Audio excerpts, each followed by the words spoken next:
ലാലിന്റെ സൈന്യം വഴിയിൽ വിശ്രമിക്കാൻ തീരുമാനിച്ചു.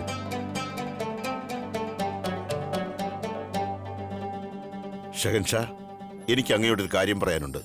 അഥവാ അങ്ങ് അനുവാദം നൽകുകയാണെങ്കിൽ അങ്ങയുടെ നിക്കാഹ് കഴിഞ്ഞ ഈ ശുഭ അവസരത്തെ ആഘോഷമാക്കാൻ ആഗ്രഹിക്കുന്നു. കുറച്ച് സംഗീതവും മറ്റു കാര്യങ്ങളുമായിരുന്നാൽ എല്ലാവർക്കും വിശ്രമവും ലഭിക്കും, ആഘോഷവും നടക്കും. ബീഗം ജോധ എവിടെ? നാം കേട്ടിട്ടുണ്ട് നമ്മുടെ ബീഗം ജോധ വലിയ കലാകാരിയാണെന്ന്. അവൾക്ക് വേഗം അറിയിപ്പ് നൽകുക. നമ്മുടെ നിക്കാഹിന്റെ ആഘോഷം ആഗ്രയിൽ വെച്ച് നടത്താനായില്ല.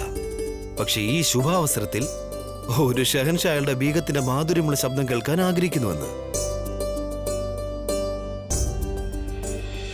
മീവാഡിലെ ആന്തരികമായ രാജനീതിയുടെ സാഹചര്യങ്ങൾ അപ്രതീക്ഷിതമായി മാറുകയായിരുന്നു. റാണ ഉദയസിംഗ് തന്റെ മൂത്ത പുത്രനായ കുമാരൻ പ്രതാപിന് തന്റെ രാജ്യാധികാരം നൽകിയിരുന്നില്ല. എന്നാൽ റാണ പ്രതാപ് സിംഹാസനത്തിന് പുറത്തായിട്ടും അധികാരമൊന്നും ലഭിച്ചില്ലെങ്കിലും മുഗളന്മാർക്കെതിരായി തന്റെ ദേശഭക്തിയുടെ അലകൾ ഉയർത്തിക്കൊണ്ടിരുന്നു. കുമാരൻ പ്രതാപ് വിജയിക്കട്ടെ, ഒരു ബന്ദിയെ കൊണ്ടുവരാൻ അനുവദിച്ചാലും.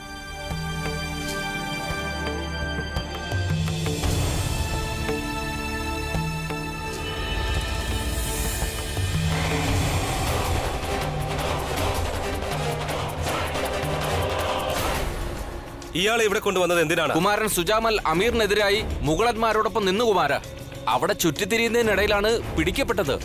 അയാളെ വെറുതെ വിടൂ.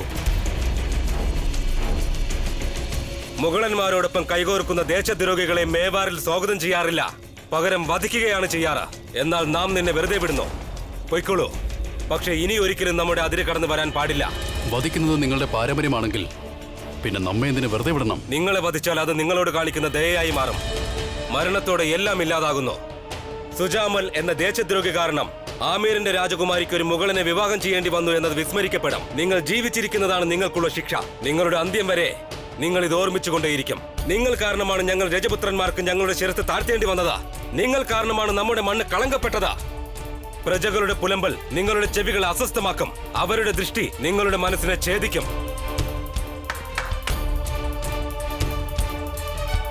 ഈ ദേശദ്രോഹിയുടെ പാദം പതിഞ്ഞതോടെ ഈ സ്ഥലം അപവിത്രമായി തീർന്നിരിക്കുന്നു. ഇയാളുടെ പാദം പതിഞ്ഞിടം നശിപ്പിച്ചു കളയുക.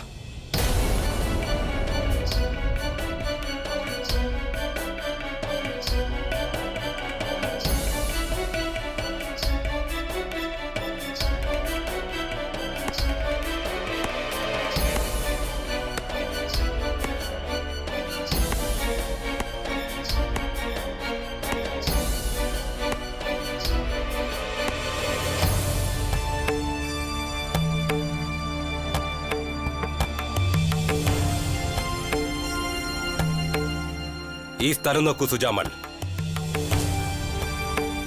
എപ്രകാരമാണോ ഇത് നശിപ്പിക്കപ്പെട്ടത്, അപ്രകാരം ഇത് പഴയതുപോലെയാക്കാൻ സാധിക്കില്ല. നിങ്ങളുടെ പ്രവൃത്തിയും ഇതുപോലെ തന്നെയായിരുന്നു. അത് തിരുത്താൻ ഒരു ചരിത്രത്തിനും സമയത്തിനും സാധിക്കില്ല. ആമീറിലെ ജീവിതം വീണ്ടും പഴയതുപോലെയായി തീരും. അവിടുത്തെ ജനങ്ങൾ അവരുടെ മോശ സമയത്തെ മറക്കുന്നതായിരിക്കും. എന്നാൽ രണ്ട് വ്യക്തികൾ എപ്പോഴും അത് ഓർമ്മിച്ചുകൊണ്ടേയിരിക്കുന്നു. ഒന്ന് രാജകുമാരി ജോധ, ആമീറിന് വേണ്ടി സ്വന്തം ജീവിതം തന്നെ ബലി കൊടുത്തവൾ. രണ്ടാമത്തെയാൾ നിങ്ങൾ. അയാൾ രാജ്യമോഹത്താൽ ആമീറിനെ തന്നെ മുഗളന്മാരുടെ കൈകളിലേക്ക് നൽകി.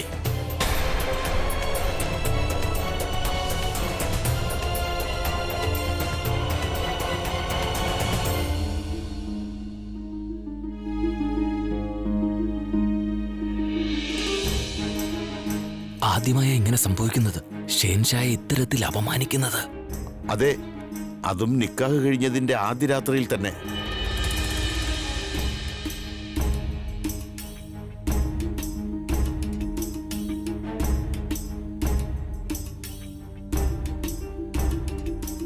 നിങ്ങൾക്കൊക്കെ എന്തെങ്കിലും പറയാനുണ്ടോ? ഒന്നുമില്ല ഷഹൻഷാ. രഹസ്യമായി പറഞ്ഞത് ഇതാണ്, മഹാമംഗ ഇതുവരെ വരാത്തത് എന്താണെന്ന്. ഇത്രയും സമയം കാത്തിരിക്കേണ്ടി വരുന്നത് നല്ലതല്ല. എല്ലാ കാര്യങ്ങൾക്കും പരിധിയുണ്ടല്ലോ പ്രഭു. കിണർ എത്രമാത്രം ആഴത്തിലാണോ, ജലമാത്രയും മാധുര്യമുള്ളതായി തീരും ഷറഫുദ്ദീൻ.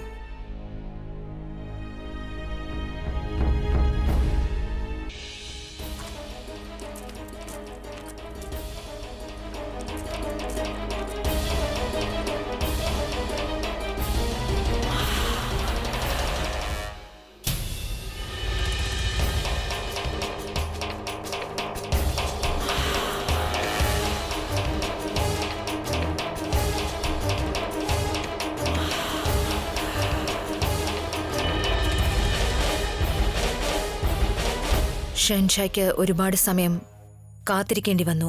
അതിന് ക്ഷമ ചോദിക്കുന്നു. ജോധ ബീഗം വരാൻ പോകുന്നില്ല.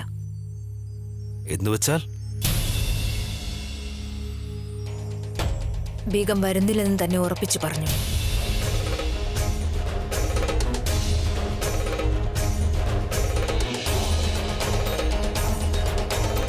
നമ്മുടെ കാത്തിരിപ്പ് വെറുതെ ആകില്ല. എവിടെ അവൾ? സ്വന്തം കിടപ്പറയിൽ. സ്വന്തം കിടപ്പറയിൽ? അതെ, ബീഗം ജോധയ്ക്ക് വളരെ നിർബന്ധമായിരുന്നു അവൾക്ക് പ്രത്യേകം കിടപ്പറ വേണമെന്ന്.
ഇരുളുന്നു സന്ധ്യാംബരം, തെളിയുന്നു താരാഗണം, വ്യാമോഹ കനലിൻ പൂവുകൾ കരളിന്റെ മൺവീണയിൽ ശ്രുതി മീട്ടി പാടാമെന്റെ കഥനത്തിൽ നീറും കവിതകൾ. നാം കുറച്ച് സമയം മുമ്പ് നിന്നോട് സംസാരിക്കുന്നതിനായി അവിടേക്ക് വിളിപ്പിച്ചിരുന്നു. പക്ഷെ നീ വന്നില്ല. നീ ചെയ്തത് ഒട്ടും തന്നെ ശരിയായില്ല. നാം വിളിച്ചപ്പോൾ നീ വരേണ്ടതായിരുന്നു. എന്തോ ഒന്നും പറയാതിരിക്കുന്നത്. കുറച്ചു മുമ്പ് ഹോമത്തിന് മുമ്പിൽ വെച്ച് അവിടുന്ന് എന്തെല്ലാം പറഞ്ഞു, എത്ര വലിയ വലിയ വാക്കുകൾ നൽകി. എല്ലാ കാര്യങ്ങളും അവിടുന്ന് സമ്മതിച്ചതാണ്. ഒരു ഭാര്യയുടെ എല്ലാ കടമയും അവിടുന്ന് നിറവേറ്റുമെന്ന്. എന്താ ഇപ്പോൾ അവിടുന്ന് പറഞ്ഞതെല്ലാം കാറ്റിൽ പറത്തിയോ? നമുക്ക് നാം നൽകിയ വാക്കുകൾ നന്നായി ഓർമ്മയുണ്ട്. ഇതും ഓർമ്മയുണ്ട്, അങ്ങ് നമ്മുടെ ഭർത്താവായി കഴിഞ്ഞിരിക്കുന്നുവെന്ന്. എന്നാൽ ഒരുപക്ഷെ അങ്ങ് മറന്നുപോയിട്ടുണ്ടാകും, നാം അങ്ങയുടെ ഭാര്യയായാണ് ഇവിടെ എത്തിയിരിക്കുന്നത്, മറ്റാരുമായിട്ടല്ല. ഒരു ഭാര്യയെ ദാസിയായി കാണാൻ പാടില്ല.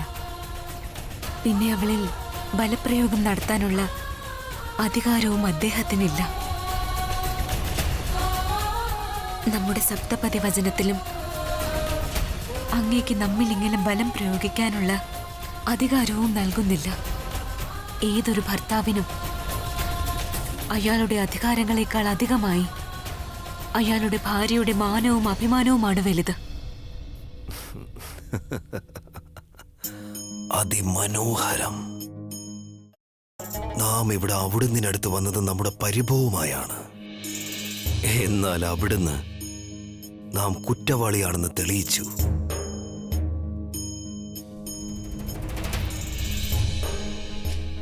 ഇപ്പോൾ അവിടുത്തെ കണ്ണുകളിൽ നമ്മോടുള്ള ദേഷ്യം നമുക്ക് കാണാവുന്നതാണ്. അതുകൊണ്ട് എന്താ പ്രയോജനം? നമുക്കതിൽ പരാതിയേയില്ല. നമുക്കിഷ്ടമാണ്. ഈ ദേഷ്യം അവിടുന്ന് സൗന്ദര്യം വർദ്ധിക്കുന്നതേ ഉള്ളൂ.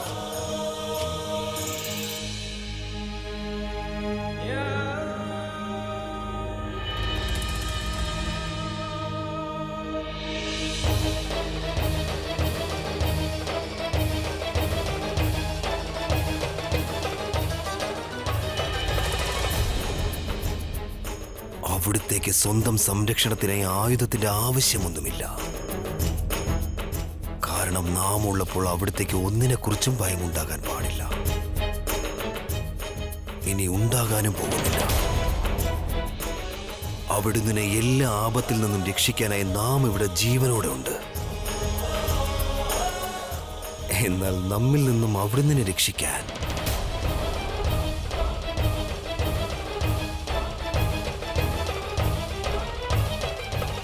ആരും തന്നെയില്ല.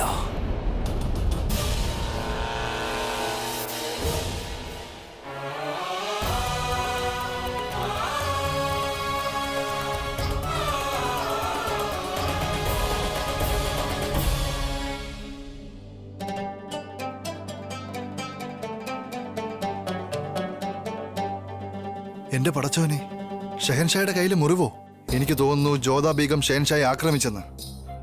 എന്നിട്ട് ഷെഹൻഷാ പകരം ഒന്നും തന്നെ ചെയ്തില്ലെന്നോ? പുഞ്ചിരിച്ചുകൊണ്ടാണല്ലോ പുറത്തേക്ക് വന്നത്.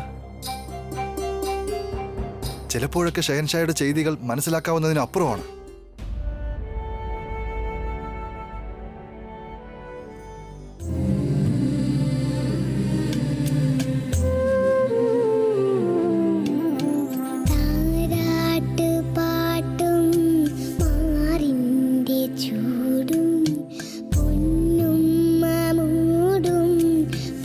എല്ലാ പെൺകുട്ടികൾക്കും ഒരു ദിവസം അവരുടെ ഭർത്തൃ വീട്ടിലേക്ക് പോകേണ്ടതായി വരും. അത് തന്നെയാണ് പാരമ്പര്യം. ഈ മുറിയിലേക്കൊന്ന് നോക്കൂ അമ്മേ. എല്ലാം പഴയതുപോലെ തന്നെ ഉണ്ട്. പക്ഷേ ജീവൻ മാത്രമില്ല ഇവിടെ. ജോധയില്ലാത്തത് കൊണ്ട് ഇവിടെ എല്ലാം ശൂന്യമായി തോന്നുന്നു. എത്ര നിർജീവമാണിവിടെ അമ്മേ. ഇതാലോചിക്കുമ്പോ മനസ്സിൽ വല്ലാത്ത വേദന തോന്നുന്നു. നമ്മുടെ പുത്രി അവിടെ മുഗളന്മാരുടെ അടുത്ത് ഒറ്റയ്ക്കാണ്. എങ്ങനെയാ ഒറ്റയ്ക്കാകുക മീനാവതി? അവളുടെ കണ്ണൻ ഇന്ന് അവളോടൊപ്പമുണ്ട്. ഞാനിത് പറയാനാ വന്നത്. ആ കണ്ണന്റെ മറ്റൊരു മൂർത്തി വിധിപ്രകാരം സ്ഥാപിച്ചിട്ടുണ്ട്. കണ്ണന്റെ മറ്റൊരു മൂർത്തിയെ നമുക്ക് സ്ഥാപിക്കാൻ സാധിക്കും അമ്മേ. പക്ഷേ നമുക്ക് മറ്റൊരു ജ്യോതി എങ്ങനെ കൊണ്ടുവരാനാകും? അവൾ ഭജനം ആലപിച്ചിരുന്ന ആ ഇമ്പമേറിയ സ്വരം അതെങ്ങനെ കൊണ്ടുവരാനാകും?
ഭക്ഷണം ഒരുക്കി വെച്ചിരിക്കുകയാണ്.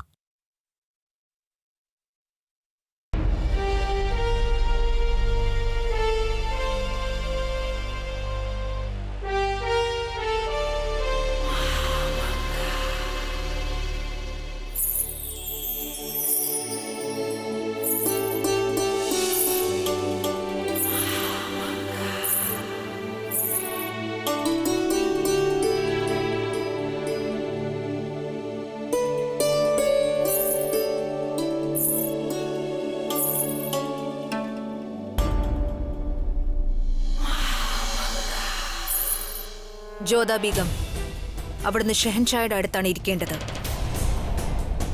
അതാണ് ഞങ്ങളുടെ രീതി.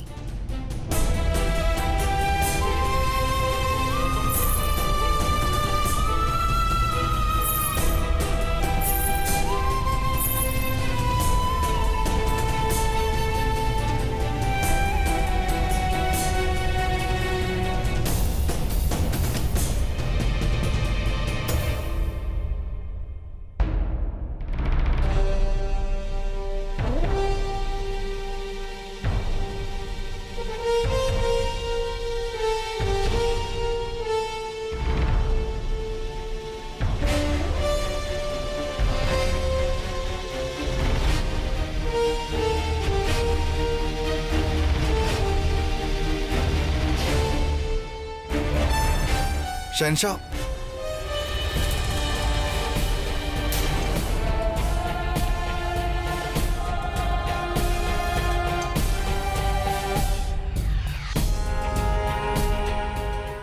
അവിടെ നിന്ന് സഹായിച്ചാലും കർത്തവ്യമാണെന്ന് വിചാരിച്ചായാലും ശരി,